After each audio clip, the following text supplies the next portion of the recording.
A palavra aqui.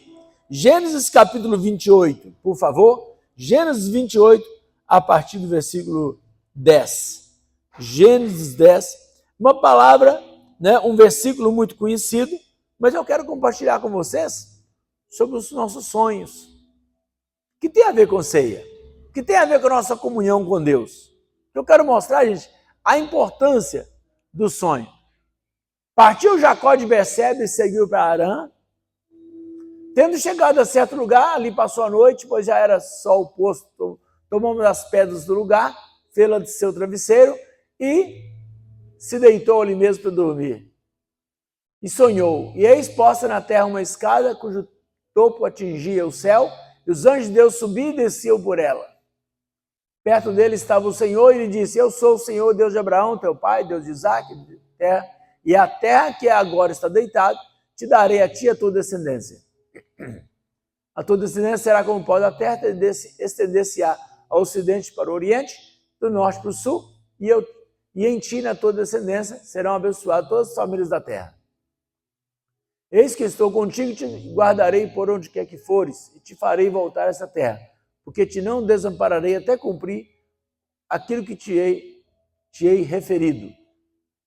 Despertando Jacó do seu sono, disse: Na verdade, o Senhor está nesse lugar, e eu não sabia.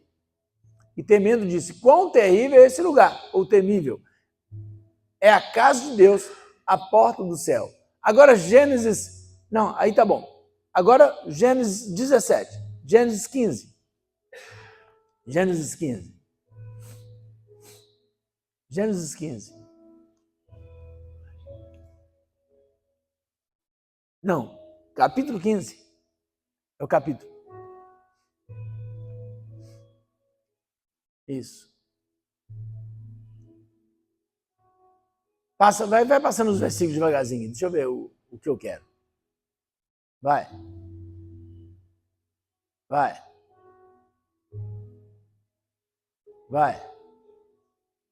Isso. Então conduziu até fora e disse: Olha para os céus e conta as estrelas, se é que podes.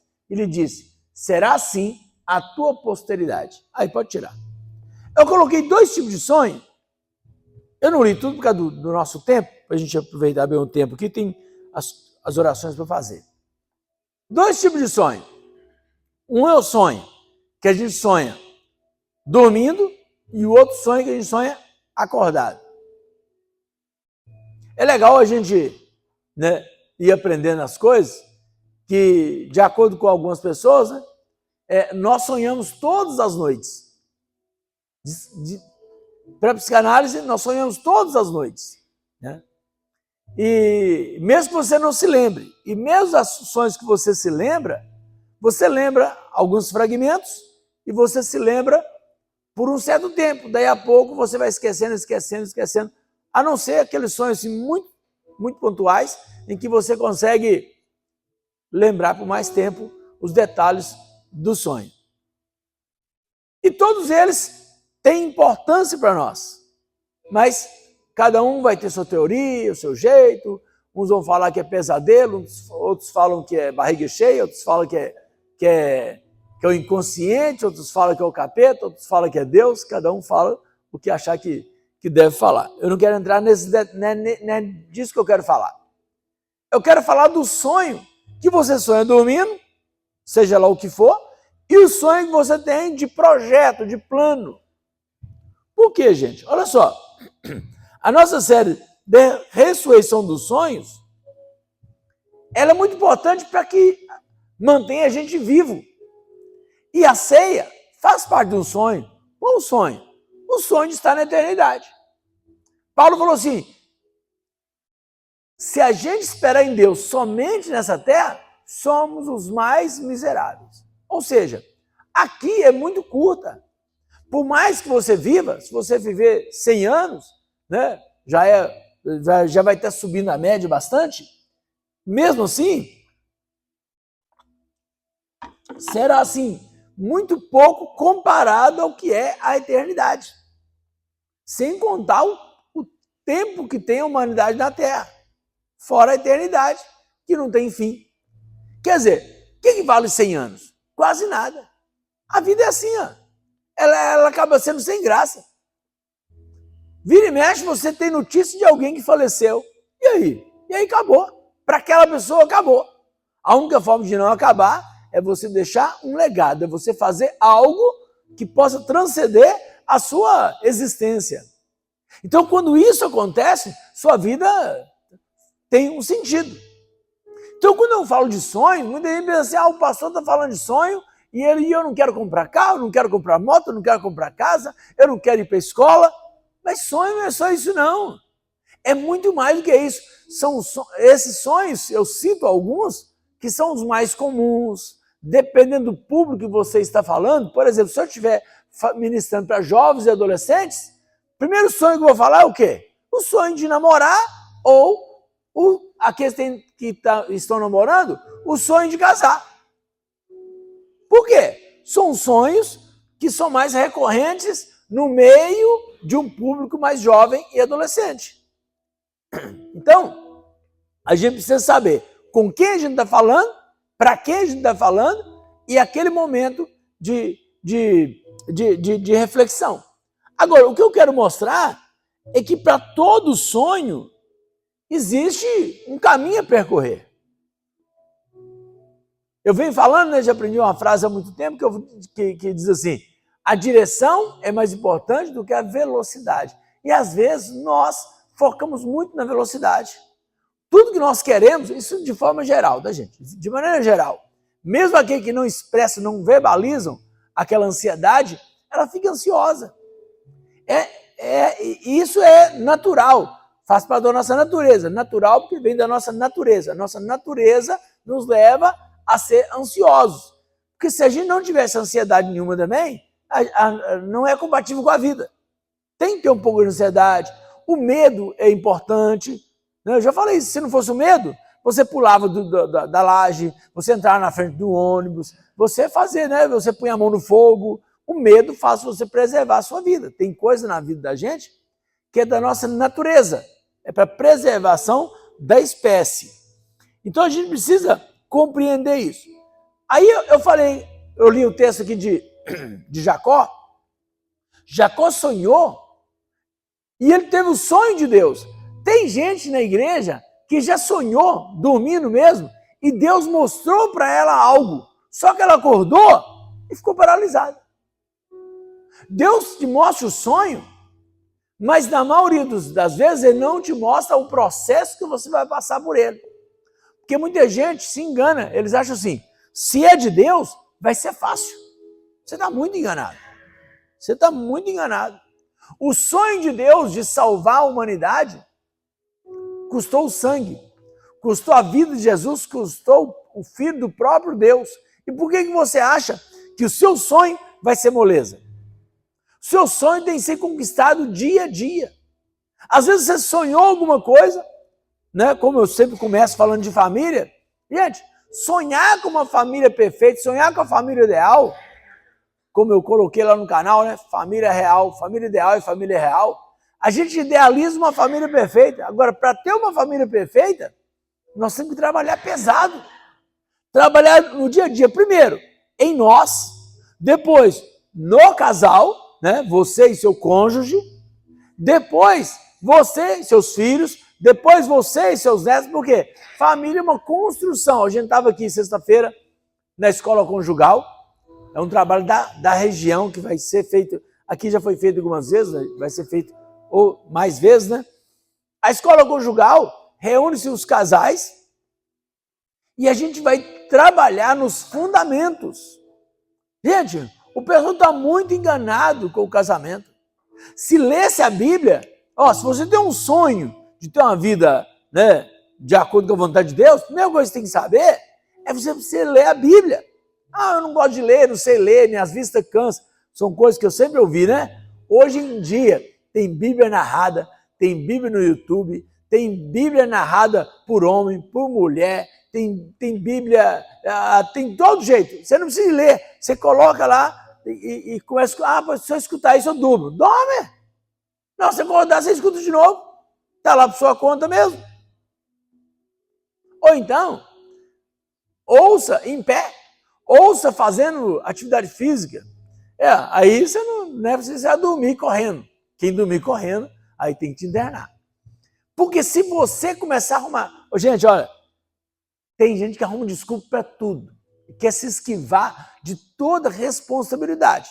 Agora, se você não quer ler Bíblia, se você não quer saber da Bíblia, aí é problema seu. Eu também não tenho que te julgar, não. A vida é sua. Quem sou eu?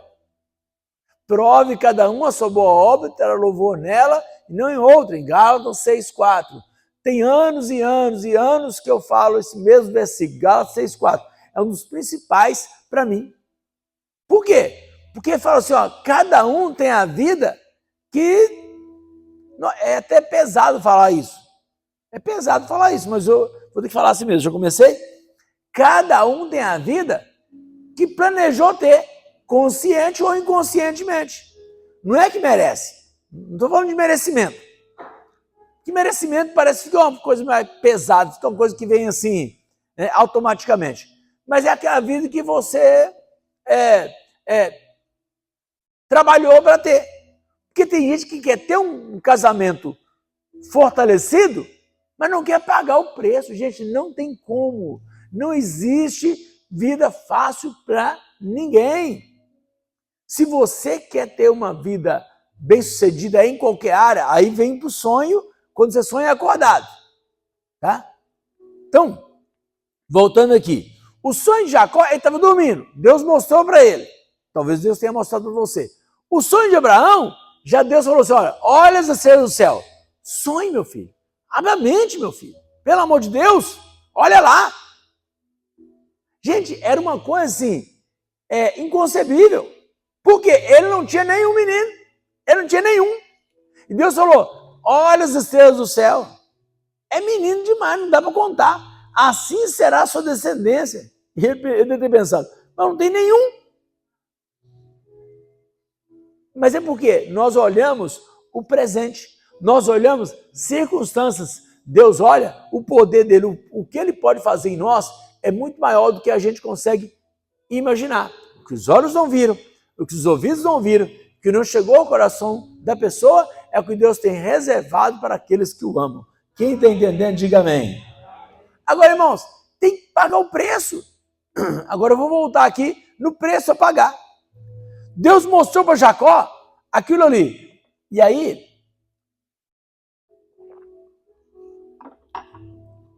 vou inverter, porque eu li o texto do mais novo, depois eu li do mais velho. Tem que ler o contrário. Abraão estava lá com um menino só. E Deus falou com ele, olha, é assim que vai ser. Olha as estrelas do céu.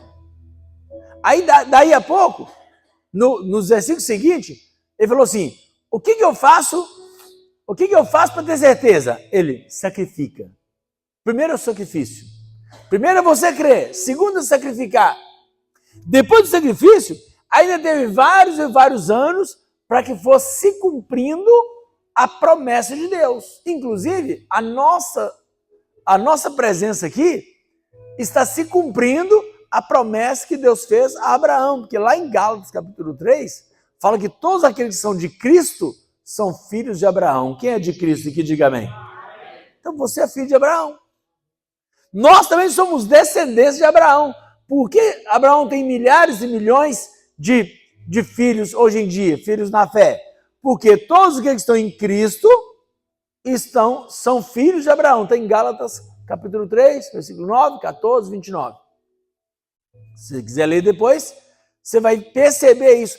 Cumprindo a promessa. Não, mas aí demorou muito tempo. Aí Abraão não viu. Não, ver aí é outro caso. Deus tem coisas na nossa vida que Deus promete, mas Ele não está falando que você vai ver. Quantos testemunhos que a gente ouve aqui, que a pessoa chega e fala, eu estou aqui, gente, que Deus me libertou, Deus me abençoou, que a minha vovó orava por mim. Há 30 anos atrás, eu era bebê, eu era criança, adolescente, minha avó orava por mim. E a vovó faleceu, está no céu com o Senhor, e hoje eu estou aqui. A vovó não viu, mas o milagre chegou. O milagre vai chegar na minha vida e na sua, mesmo aqueles que nós não vamos ver com os nossos olhos naturais. Mas de alguma forma Deus vai nos mostrar. Não sei se vai mostrar no céu, se depois do arrebatamento, Não sei. Mas para mim, eu particularmente, eu não importo com isso. O que importa para mim é o que vai acontecer. Eu enxergar não é o problema. Eu ver não é problema. Por quê? Porque nós temos que lidar com essa limitação que nós temos, que é a limitação da nossa idade. Então, o primeiro ponto é isso. É a gente acreditar. Por quê? Se você ler Hebreus capítulo 11, os heróis da fé, eles tomaram posse da promessa, mas eles não viram a promessa. Eles não viram acontecer, como Abraão, por exemplo. Abraão não viu a promessa se cumprir, mas ele creu, e isso foi imputado como justiça. Tem coisa na nossa vida que nós não vamos ver agora. Por exemplo, a Bíblia diz assim, ó, Deus visita o pecado dos pais nos filhos da terceira e quarta geração. Mas faz misericórdia até 1000 gerações. Imagina, até 1000 gerações nossas vão ter benefício da nossa obediência. Talvez a pessoa não valoriza um culto domingo de manhã. Ah, é só um culto, é só mais um culto. Mas talvez é naquele culto que ela vai receber uma promessa, que ela vai receber uma palavra, que ela vai crer, que vai tocar na vida dela e que ela vai dar uma mudança, vai fazer uma mudança na vida dela, que até 1000 gerações vai ter um impacto. Ela não vai ver, nós não vamos ver 1000 gerações. Nós não vamos conseguir enxergar 1000 gerações. Mas o importante é que a gente creia e o milagre vai chegar nas nossas 1000 gerações, em nome de Jesus. Aí, sai de Abraão e vão lá para Jacó, lá para o neto de Abraão, que é Jacó. Jacó está lá deitado na pedra, fugindo do irmão, está lá sem nada na vida, sem saber direito para onde que está indo, e ele sonha e Deus mostra para ele como é que seria a descendência. O sonho de Jacó está dentro do sonho de Abraão. O sonho nosso, o sonho sempre está dentro do sonho de alguém. O sonho de algumas pessoas sempre vai estar dentro dos nossos sonhos também. Faz parte. A gente não precisa caçar exclusividade.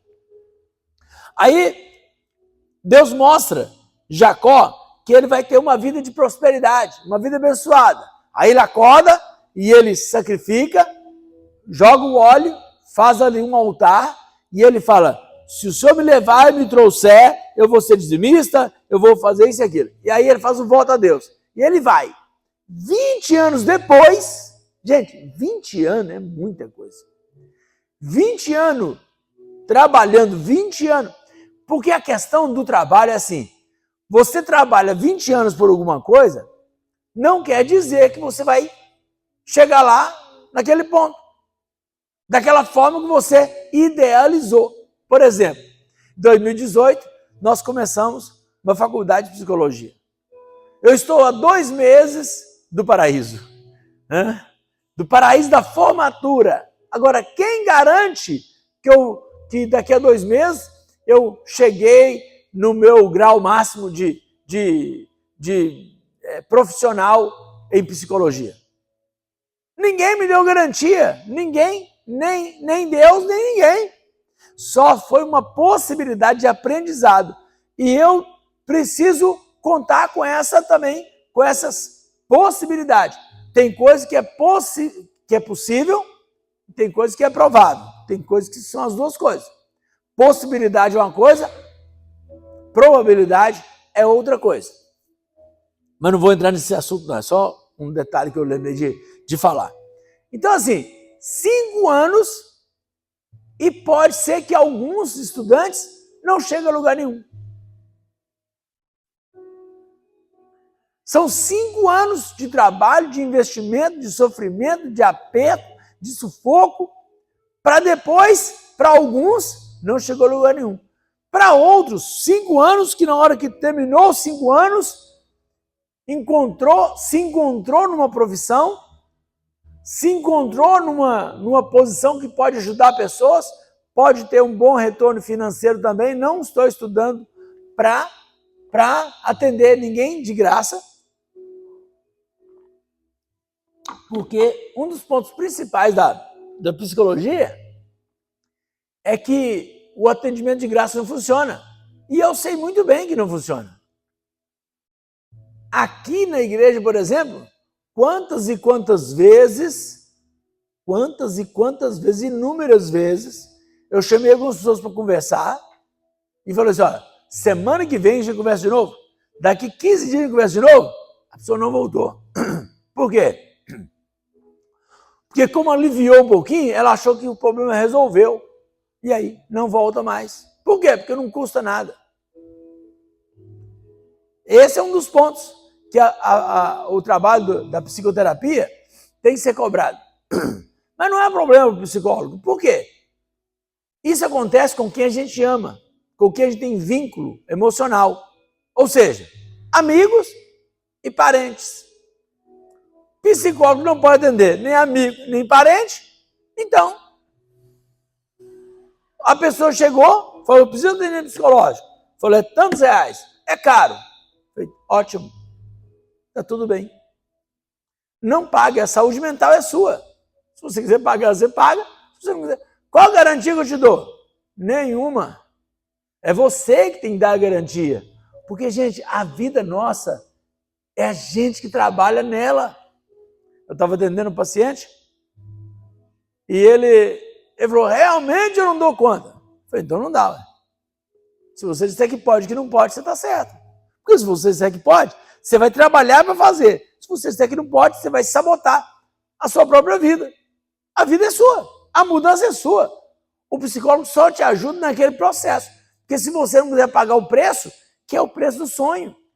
Se você tem um sonho de ser curado, se você tem um sonho de melhorar a sua vida, saúde mental, se você tem um sonho de ir para a academia, ficar musculoso, se você tem um sonho de ir para a escola e receber um diploma, se você tem um sonho de ter uma família abençoada, se você tem um sonho de comprar um carro, se você tem um sonho de construir uma casa, se você tem um sonho de ganhar almas, qualquer que seja o sonho, vai ter um preço a pagar. Não existe sonho que se realiza automaticamente.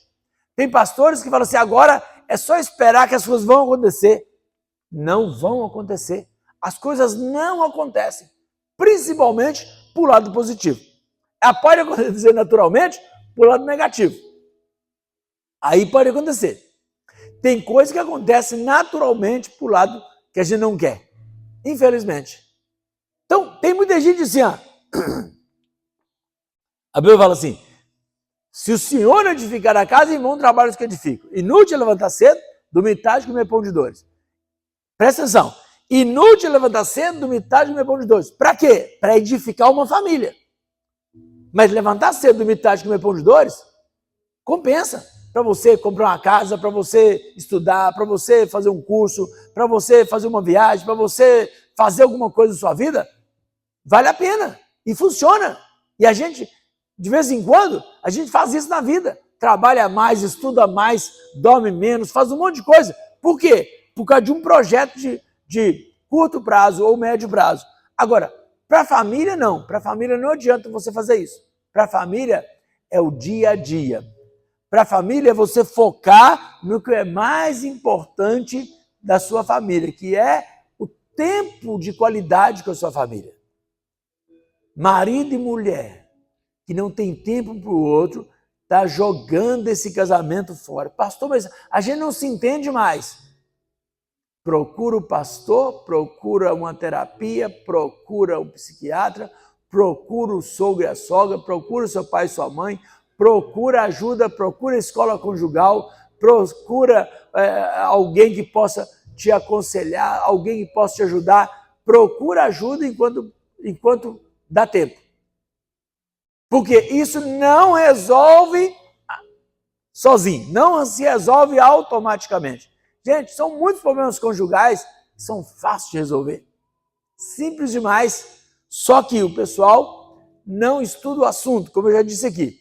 Quem está solteiro aí, ó, se você estudar bastante, né, um rapaz, vamos começar dele. Se o rapaz está solteiro, ele estuda bastante sobre mulheres. Quando ele casar, ele vai ver que ele não estudou o suficiente. Por quê? Porque as mulheres, elas têm muita coisa em comum, mas tem alguns detalhes que faz parte da construção de vida dela, do jeito dela, da criação que ela teve. A moça é a mesma coisa, a moça está aqui solteira e ela pode estudar o perfil de todos os homens. Tem muita coisa em nós homens que é praticamente igual.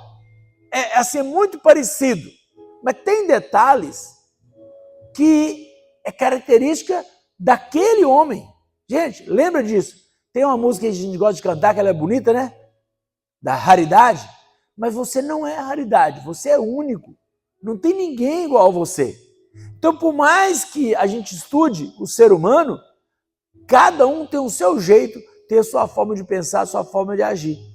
Então, quando a pessoa estuda bastante antes de casamento, e casa, ainda vão existir detalhes que ela precisa se aperfeiçoar. Quer dizer, ela não estudou o suficiente. Para ter filhos é a mesma coisa. Se você estudar tudo sobre criança, é muito legal quando a gente vai estudando, a gente vai descobrindo algumas coisas que a gente não para pensar. A pessoa, sem estudar isso, ela não para pensar. Por exemplo, um bebezinho quando nasce, de acordo com a teoria, né? Ele não sabe que nasceu. Imagina, o menino não sabe que nasceu. Mas se você pensar bem, você tem toda a lógica. Como é que o menino vai saber que nasceu? É uma teoria, é coisa que psicólogo... Eu gosto de estudar psicologia por isso. Eu acho os negócios muito doidos. A criança não sabe que nasceu. Daí, algumas semanas, ele descobre que nasceu. E ele descobre que tem um lugar que ele põe a boca, que ele não sabe que é boca. Eu e você que sabemos que é boca. Ele não sabe. Ele só faz. Faz por quê? Por causa da natureza dele, da espécie. A espécie humana. Aí ele põe a boca naquele lugar que a gente chama de seio, que ele também não sabe que é seio. Ele sabe que é um lugar que ele põe a boca, e de lá vem alimento, que ele também não sabe que é alimento. Só sabe que vem. E vem abraço, vem calorzinho, vem chamego, vem um cheirinho. Então tem ele e aquele lugar que ele põe a boca. Daí um tempo ele descobre que tem uma mãe atrás daquele negócio. Até aí é só alegria, né? Imagina, ele descobriu que nasceu, ele descobriu que tem um lugar que ele se alimenta, que ele recebe carinho, amor, afeto, descobre que tem uma mãe atrás daquele lugar, e ele fala, não, meu Deus, que paraíso. Passa um tempo, aí começa a vir as frustrações, né? Tem um pai. Ai, que sofrimento. Tem um pai ali. E assim, ele vai começando a descobrir as coisas. Aí ele descobre que tem pai, que tem mãe. Já viu que a criança que fala assim, o irmão chega e fala assim, mãe, ele, não, mãe minha. Aí ele descobre, ele é mãe dele e é mãe minha. Ó, que interessante. Ele não fala, ó, que interessante, né? Ele fica pensando, mãe? Aí vem outra mãe perto dele e fala assim, a outra criança fala assim, ô mãe. Ele fala, aquela também é mãe, tem o mesmo nome da minha mãe, mas não é minha mãe. É claro que a criança não faz essas considerações, é a gente que percebe esse detalhe. Outro dia, por exemplo, o Jonatas, meu neto, ele ficou pensando que ele era primo da colega dele de sala, porque a colega dele de sala, agora até eu confundi, ele é primo, a prima dele. Não é prima, não. Eu vou fazer confusão. A colega dele de sala a colega dele de sala é prima da prima dele, mas não é prima dele. Olha que doideira. Eu estou meio desprovido de parente de sangue aqui, né? Tem parente meu aqui, não? Ué, não quero meus parentes, gente. Me abandonaram. Deixa eu ver um parente aqui que é... Quer ver, ó? Vamos achar um parente aqui que não é parente. Não, a Rosa. Deixa eu ver a Rosa. Não, mas a Rosa não é sua parente. Quer ver, ó? Hã? Não, mas é parente longe. Parente longe não vale. Não, porque se o Heitor estivesse aqui, o Gael estivesse aqui, acho que dá para a gente fazer essas explicações. É porque assim, ó, a colega de sala do Jonatas, ela é prima da minha sobrinha, segundo grau. Ela é filha do filho da Fia, que é minha irmã que congrega aqui. Então, assim, eles são colegas de sala, eles têm o mesmo primo em comum, mas eles não são primos entre eles. Eu imagino a confusão que ficou. Ah, mas eu sou primo, não é primo? Não, porque é primo. Ah, é meu primo e acabou. Cansou de pensar nas possibilidades? Não, é meu primo e pronto. Resolveu que é primo. Nomeou como primo. Mas aí a criança vai descobrindo isso. A criança vai desenvolvendo. Então, quando você desenvolve sua vida, aí tudo isso passa pela cabeça de uma criança. Tudo isso é um desenvolvimento. Os nossos projetos são assim. Você começa a perceber, você vê uma coisa, você vê outra, aí você vai aprendendo, você vai desenvolvendo, você vai superando obstáculos, você vai passando por prova, mas o sonho que veio de Deus, ele vai se cumprir no tempo certo na sua vida, em nome de Jesus. Amém, irmãos? A pessoa nobre projeta coisas nobres. Se você não sonhar, sua vida não tem sentido. Qual sentido?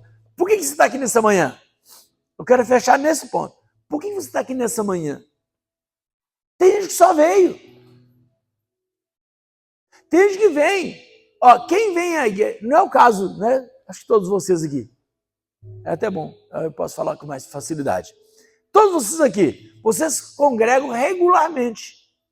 Mas tem gente aqui na igreja nossa, por exemplo, que vem 3 vezes por ano. E ele fala assim, não, eu sou daquela igreja ali. Meu pastor é pastor Domingos, e está tudo bem, tá tal. E a gente não tem que questionar, cada um tem sua vida.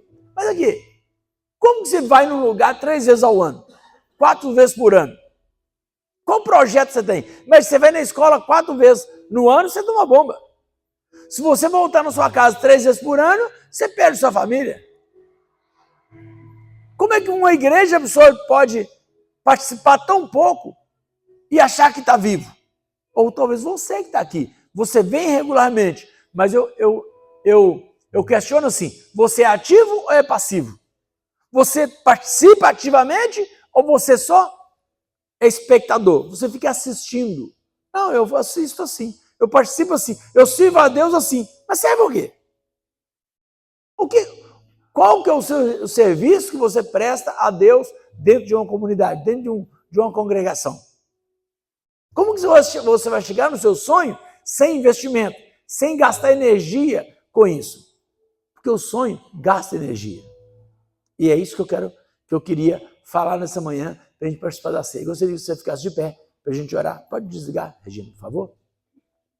Desliga e desmonta e